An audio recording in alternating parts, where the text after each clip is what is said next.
What's up guys, I'm Stefan here, and in the last video I talked about the hard drive of my laptop and I said that everything is fine, but it's not. I just cannot render the last video. Maybe on the 6th or the 7th time I was able to render the video completely. Before that, every time I tried to render the video, my laptop crashed. And it's not that I have a low configuration laptop. I have Intel Core i7 with 8 gigs of RAM. But I think I need to replace my hard drive to solve the issue.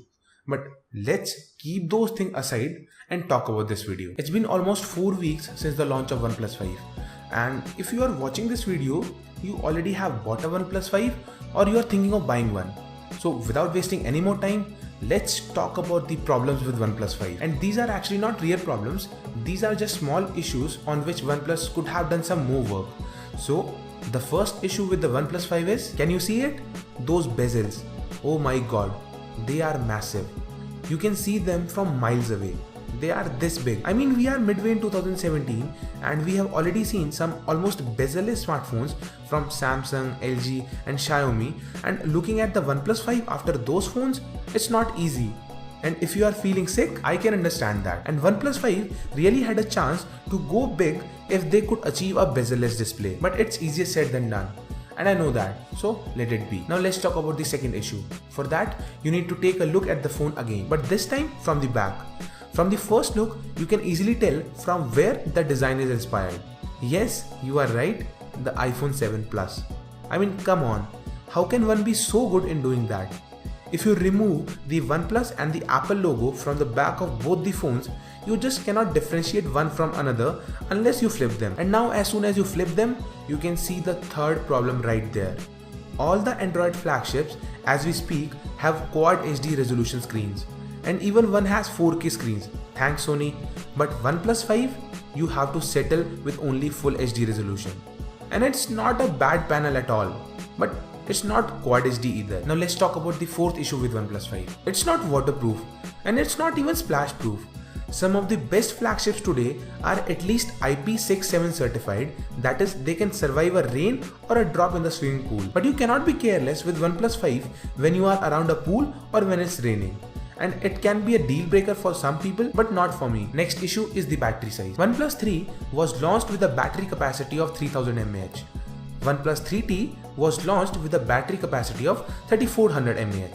And OnePlus 5 is launched with a battery size of 3300 mAh.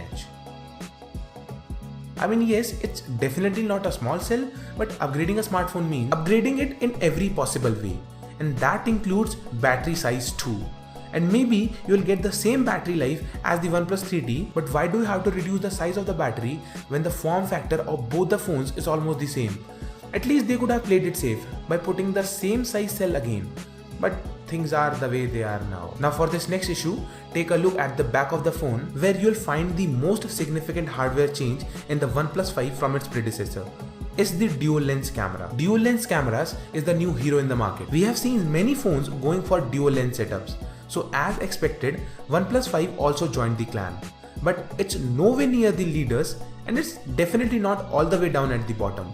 It stays in between. It seems that the promises that were made by the company were too much for it, and they just came out with a partially ready product and just played safe. One lens has 16 megapixels and f1.7 and second lens has 20 megapixels and f2.6 and has only 1.6x optical zoom. I mean, come on, one of the main purpose of the second lens is to zoom in on a subject without losing the quality, and only having 1.6x optical zoom puts limits to the quality or the capabilities of the OnePlus 5 when it is stacked against the competition. The Apple iPhone 7, which came out almost 11 months before, has 2x optical zoom. I know that there is a massive difference in the size of both the companies, the Apple and the OnePlus, but if the OnePlus has to ever succeed in market, they have to take their chances. Now about this last issue with OnePlus 5, you may have heard or read about it if you are looking for OnePlus 5. Yes, it's the OnePlus 5 benchmark scam. It definitely sounds dangerous. Benchmark scam. Anyways, the issue is when you run any benchmark application on your OnePlus 5, the software can analyze that and it will tweak the performance of the CPU as well as the GPU so that they run at a higher clock speed so that you can get a higher score. I mean, seriously OnePlus, you put your company's reputation, just for some stupid numbers, it's really dumb on the company's part. They should have never done that. I haven't seen anyone who make their smartphone choices just on the basis of benchmark scores. These are just stupid numbers. Honestly telling, I haven't seen any phone which has any benchmark application installed inside it. And they tell you nothing about how the phone is going to age. So I never trust them, and neither should you. So for me, these were the issues with OnePlus 5. And you should remember that there are pros and cons to everything. And there is no perfect smartphone. And despite of all these shortcomings, OnePlus 5 is a beast of a smartphone with not so beastly price. So that's pretty much it for this one. Feel free to hit the like button if you enjoyed this video, and if you are new to this channel or if you haven't subscribed yet, make sure you do that. And once again, thanks for watching guys. You take good care of yourself, and I'll talk to you in the next one.